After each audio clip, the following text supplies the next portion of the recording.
అందరికీ శనార్థులు. ఇక ఎప్పట్లేకనే ఈసారి కూడా మీకోసానికని బరాబర్ ధమాకా దుమ్ముదులిపే న్యూస్లను తీసుకొచ్చిన కాబట్టి మన ఛానల్ మార్చకుండా వార్తలు పురాగా ఓడ్చేదాకా చూస్తూనే ఉండుండ్రి. సరే మరిగా మన ధమాకా దుమ్ముదులిపే న్యూస్లను చాలు చేద్దామా? చలో షురు.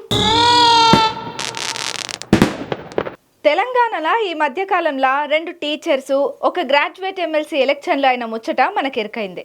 అయితే విజయం సాధించిన ఎమ్మెల్సీలు ఎమ్మెల్యే కోట ఎమ్మెల్సీలతో మండలి చైర్మన్ గుత్తా సుఖేందర్ రెడ్డి సారు ప్రమాణ స్వీకారం చేయించిండు.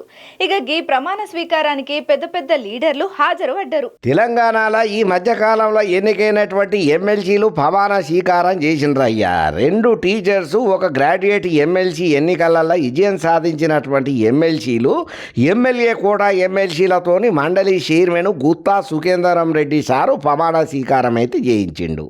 ఇక ఈ మధ్య కాలంలో తెలంగాణలో అయినటువంటి 2 టీచర్స్ ఒక గ్రాడ్యుయేట్ ఎమ్మెల్సీ ఎన్నికలకు గాను అయినటువంటి ఎలక్షన్ల ముచ్చట్లల్లా విజయం సాధించిన వాళ్లకు ప్రమాణ స్వీకారం చేపించిండు. ఇక ఈ నేపథ్యంలో బీజేపీకి చెందినటువంటి అంజిరెడ్డి సారు, మల్కా కుమరయ్య ఎమ్మెల్సీలుగా ప్రమాణ స్వీకారం చేసిండ్రు. కొత్త ఎమ్మెల్సీలతోని మండలి గుత్తా సుఖేందర్ రెడ్డి సారు ప్రమాణ స్వీకారం చేయించిండు. ఇక ఈ పెద్ద కార్యక్రమానికి చాలా మహామగులే ఆధారపడ్డారు. కేంద్ర మంత్రి కిషన్ రెడ్డి సారు, ఎంపీలు రఘునందన్ రావు సారు, లక్ష్మణ్ సార్లు ఆధారపడితే అట్లనే ఎమ్మెల్యే కోట ఎమ్మెల్సీలుగా కాంగ్రెస్ నుంచి ఏకగ్రీవంగా ఎన్నికైనటువంటి విజయశాంతి మేడం, అద్దంకి దయాకర్ సారు, శంకర్ నాయకు, నెల్లికంటి సత్యలతోని సుతం గుత్తా సుఖేందర్ రెడ్డి సారు ప్రమాణ స్వీకారం చేయించిండు. ఇక ఈ కార్యక్రమానికి కాంగ్రెస్ పార్టీ కెంచి శ్రీధరబాబు సారు, ఉత్తమ్ కుమార్ రెడ్డి సారు పాల్గొన్నారయ్యా. ఇక ఇదే టైంలో నల్గొండ, ఖమ్మం, వరంగల్ ఉపాధ్యాయ ఎమ్మెల్సీలుగా పిఆర్టీయు అభ్యర్థి శ్రీపాల్ రెడ్డి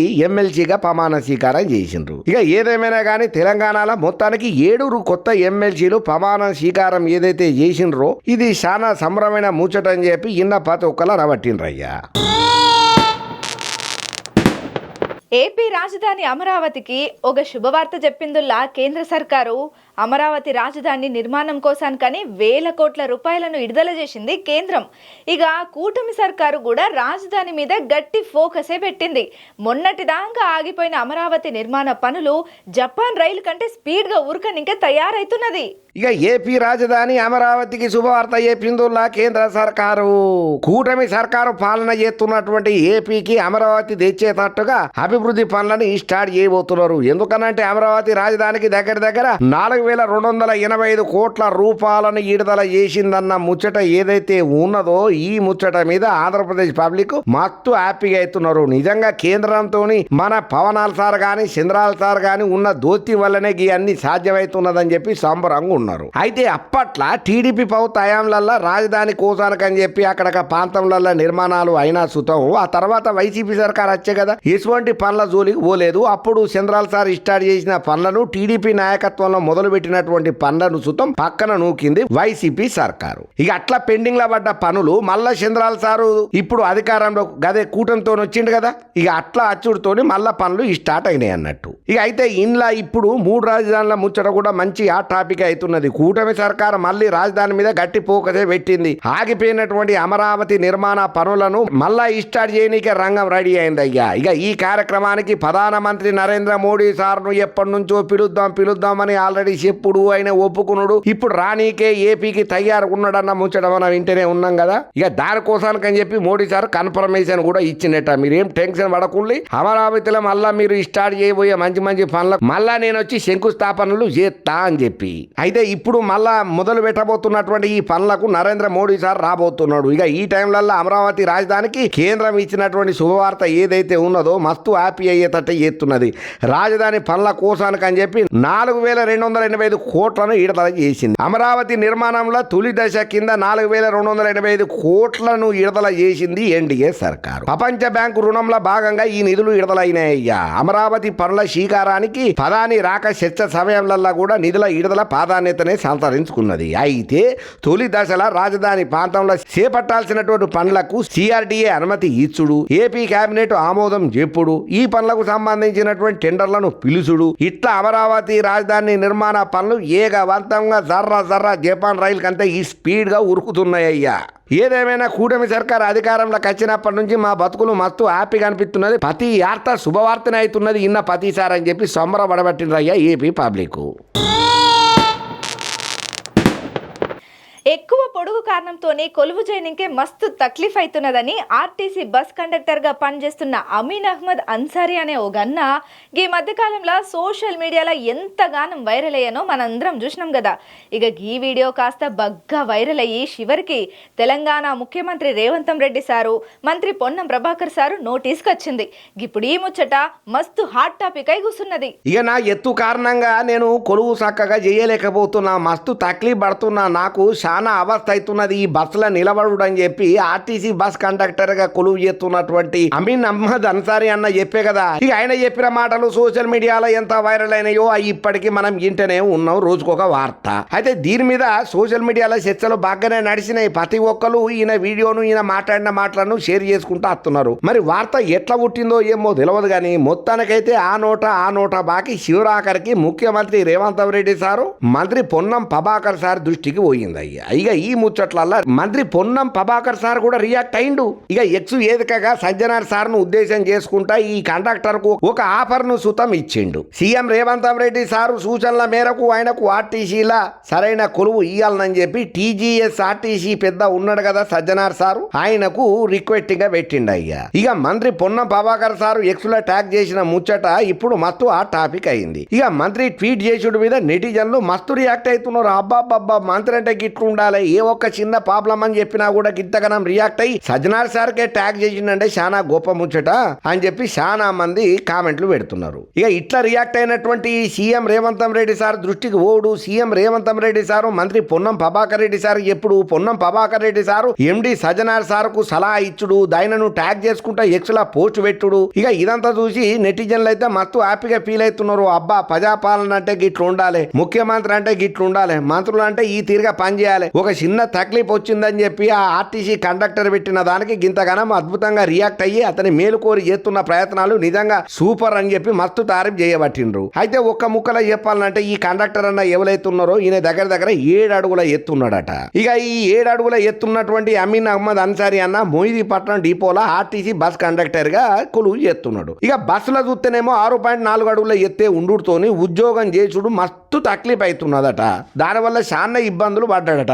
అయితే ఈ మధ్య కాలంలో ఒక సోషల్ మీడియాలో ఈడుదల అయింది. నేను 7 అడుగులున్న 6 అడుగుల 4 అంగుళాల బస్సులో నేను ఇరికనికే మస్తు తక్లీఫ్ అవుతున్నది, మెడ ఉంచుకొని నేను టికెట్లు కొట్టాల్సి వస్తున్నది, చాలా అవస్థ అవుతున్నది అని చెప్పుకుంటూ వచ్చింది. ఇక ఆ వీడియో బాగా వైరల్ అయ్యింది. ఇక ఆయన 7 అడుగులు ఉండుతోని అన్న కొలువు చక్క చేసుడు చాలా సవాల్గానే మారింది అన్నట్టు. ఇక బస్సుల రోజుకు సగటున 5 టిప్పులలో 10 గంటల వరకు ప్రయాణం చేయాల్సి వస్తున్నది. అయితే నేను నిలబడి గంటల కమానం ఇట్లా మెడ ఉంచుకుంటా పని చేస్తుంటే నాకు ఎన్ను నొప్పి కూడా వస్తున్నది, నిద్రలేని రాత్రులు ఎన్నో గడుపుతున్నా దవాఖానల చుట్టూ తిరగాల్సి వస్తున్నది అని చెప్పి అన్సార్ అన్న బాధపడుకుంటూ వచ్చిండు. ఇక ఈ ముచ్చట కాస్త ఉన్నతాధికారుల జోలికి ఓటుతోటి వాళ్ళు కూడా రియాక్ట్ అయ్యి ఆర్టీసీలోనే ఇంకొక ఉద్యోగం ఆయనకు వచ్చేటట్టుగా చేసుడు, ఆయనకి ఇంకో ఉద్యోగం ఇయ్యమని చెప్పి సజ్జనార్ సార్ కు ట్యాగ్ చేసిన ముచ్చట ఏదైతే ఉన్నదో ఇప్పుడు మస్తు ఆ టాపిక్ అయింది, సోషల్ మీడియాను షేక్ చేస్తున్నది. ఇక మొత్తానికైతే ఏదేమైనా కానీ ఐటు కారణంగా మస్తు పాపులారిటీ సంపాదించుకున్నాడు, పెద్ద పెద్ద సెలబ్రిటీలే ఆయన గురించి రియాక్ట్ అవుతున్నారు. ఇక అట్లనే సజ్జనార్ సార్ దానిక ఈ ముచ్చట పోయిందంటే ఊకోడు కదా, ఇది కాకపోతే ఇంకో కొలువు ఏదన్నా ఆర్టీసీలనే ఇప్పిత్తడు కావచ్చు అని అంటున్నారు ఇంకొంతమంది. చాలా షార్ట్ పీరియడ్ అయిన ప్రాబ్లం ఈ సాల్వ్ అయిపోయిందని చెప్పి మస్తు తారీఫ్ చేస్తున్నారు అన్న ఆర్తిన్న ప్రతి ఒక్కరు.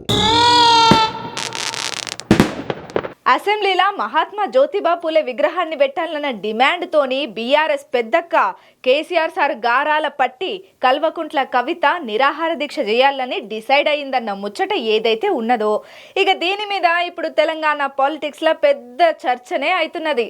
రేపు మంగళవారం పొద్దుగాల 11 గంటలకెంచి సాయంకాలం 4 గంటల దాకా ధర్నా చౌక్ల నిరాహార దీక్ష చేస్తదట. ఇంకా యువరంగా తెలవాలంటే గీ ఆర్త మీరు పురాగా చూడాల్సిందే. ఇక అసెంబ్లీలో మహాత్మా జ్యోతిబా పూలే విగ్రహాన్ని ఎట్టాలన్న డిమాండ్తోని బీఆర్ఎస్ లీడరు కల్వకుంట్ల కవితక్క నిరాహార దీక్ష చేయాలని చెప్పి నిర్ణయం తీసుకున్నదయ్యా. మంగళవారం పొద్దుగాల 11 గంటల నుంచి స్టార్ట్ అయినటువంటి ఈ నిరాహార దీక్ష సాయంత్రం 4 గంటల దాకా ధర్నా చౌక్లో ఈ నిరాహార దీక్ష అవుతుందట. ఈ మధ్య కాలంలో కవితక్క బీసీ నినాదంతో ఉద్యమాలు చేస్తున్నారు. బీసీ రిజర్వేషన్ల కోసం రౌండ్ టేబుల్ సమావేశాలు కూడా గట్టిగానే ఏర్పాటు చేస్తున్నది. ఇప్పుడు ఆ తీర్మానం కూడా చేసుడుతూని ఇప్పుడు విగ్రహ సాధన కోసం ఉద్యమాన్ని స్టార్ట్ చేసింది. అయితే తెలంగాణ వచ్చిన తర్వాత 10 ఏళ్ల పాటు బీఆర్ఎస్ ప్రభుత్వమే ఉన్నది కదా. ఏనాడు పూలే విగ్రహాన్ని అసెంబ్లీలో పెట్టాలన్న ఆలోచనే మీరు చేయలే కదా. మరి ఇప్పుడు ఉన్నట్టుండి కాంగ్రెస్ సర్కార్ వచ్చిన కొద్ది రోజులలోనే మహాత్మా పూలే విగ్రహాన్ని పెట్టకపోతే ఊకునేది లేదని ఉద్యమం స్టార్ట్ చేసినవనంటే దీని వెనకాల ఏదో మతలబు ఉన్నదా అక్కో. కాస్త ఎక్కువ ఎత్తున్నట్టు నీకేం అనిపిస్తలేదా? 10 ఏళ్ళు మీరే కదా రాజ్యం ఏలు తెలంగాణలో. అప్పుడు యాదికి రాందికి ఇప్పుడు ఉన్నట్టుండి కాంగ్రెస్ సర్కారం హయాంలో మీకెందుకు యాదికి వస్తున్నది జ్యోతిరావు పూలే అని చెప్పి షాన్నే కారెడ్డాలాడుకుంటా కామెంట్లు పెట్టబట్టిండ్రు ఇంకొంతమంది. అయితే కవితక్క ఈ దీక్షను మాత్రం బీఆర్ఎస్ తరపున కాకుండా జాగృతి తరపున నిర్వహణ చేస్తున్నదని అంటున్నారు. ఇక ఈ ధర్నా కూడా ఇందిరా పార్కులో ఏర్పాటు చేస్తారట. బీఆర్ఎస్ ఉన్నప్పుడు ధర్నా చౌక్ను ఎత్తేసిండ్రు, కానీ తర్వాత ఏర్పాటు చేయక తప్పలేదు. ఇక అక్కడనే బీఆర్ఎస్ కూడా ధర్నా చేయాల్సి వచ్చింది. ఇక ఇప్పుడు కవితక్క కూడా అక్కడనే ధర్నా చేస్తున్నారు. ఏదేమైనా కూడా నిజంగా కవితక్క అప్పుడప్పుడు మిమ్మల్ని మర్చిపోయేలా ఏంది తెలంగాణ పబ్లిక్ అని మమ్మల్ని యాది పెట్టుకోండి, నేను ఒక దాన్ని ఉన్నానని చెప్పి 10 మందికి తెలవనీకే ఇరక వట్టనీకే 10 మంది ఈమె గురించి మాట్లాడుకోనీకనే ఇటువంటి స్టార్ట్లు చేస్తున్నది. మరి 10 ఏళ్ళు బీఆర్ఎస్ పార్టీ మీ నాయననే కదా పాలన చేసిండ్రు, మీ అన్ననే కదా అధికారంలో ఉన్నది, మీరే కదా మొత్తం రాజ్యమేలీలు. మరి అప్పుడు లేని జ్యోతిబా పూలే విగ్రహాన్ని అసెంబ్లీలో పెట్టాలన్న డిమాండ్ ఇప్పుడు తెచ్చింది ఎందుకో అక్క అని చెప్పి కారెడ్డాలు ఆడుకుంటా కామెంట్లు సుతం గట్టిగానే పెడుతున్నారు. హైదరాబాద్ తోపులు ఓవైసీ బ్రదర్స్ మీద బీజేపీ ఎమ్మెల్యే రాజాసింగ్ సారు సంచలన కామెంట్లు చేసిండు.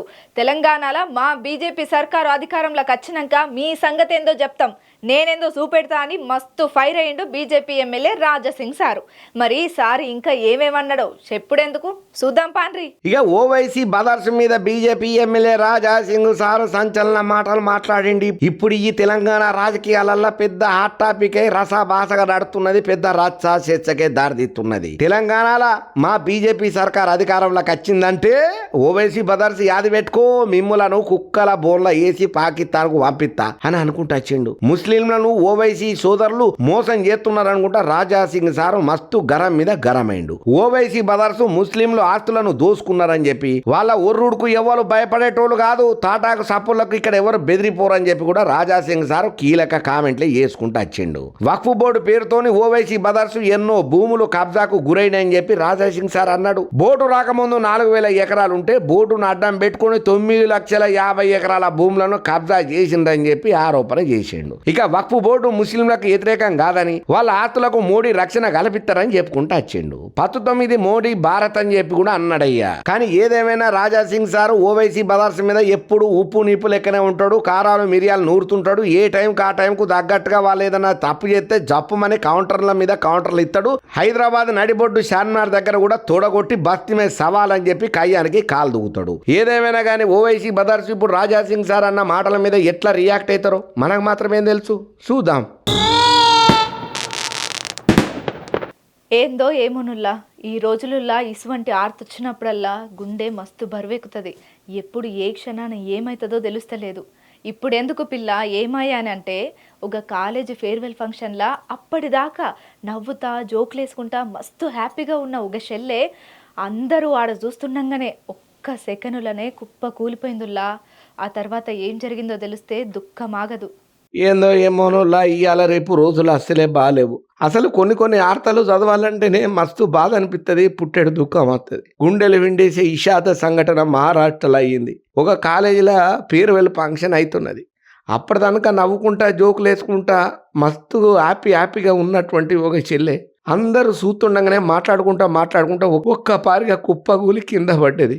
ఇక ఆ తర్వాత ఏం జరిగిందో తెలిస్తే ఎవ్వరికి కన్నీరు ఆగదు. వర్షాకరత అనే ఒక చెల్లె ధారాసివ్ జిల్లాలో ఉన్నటువంటి పారండాల ఆర్జీ షిండే కాలేజీలో బీఎస్సీ ఫైనల్ ఇయర్ సాగుతున్నది. ఏప్రిల్ 3వ తారీఖున ఫేర్వెల్ పార్టీలో స్పీచ్ ఇస్తున్నదట. ఇక ఏమైందో ఏందో తెలియదు కానీ ఒక్కసారిగా కింద అమాంతం పడ్డది. అక్కడ చూస్తున్న వాళ్ళందరూ ఏం చేయాలని అర్థం కాక షాక్లు ఉండిపోయిండ్రు. ఆ తర్వాత పాపం పోయి ఏమైంది చెల్లె పరిస్థితి అని చెప్పి జర దగ్గర పోయి చూస్తే జీవిడిచిందని తెలిసింది.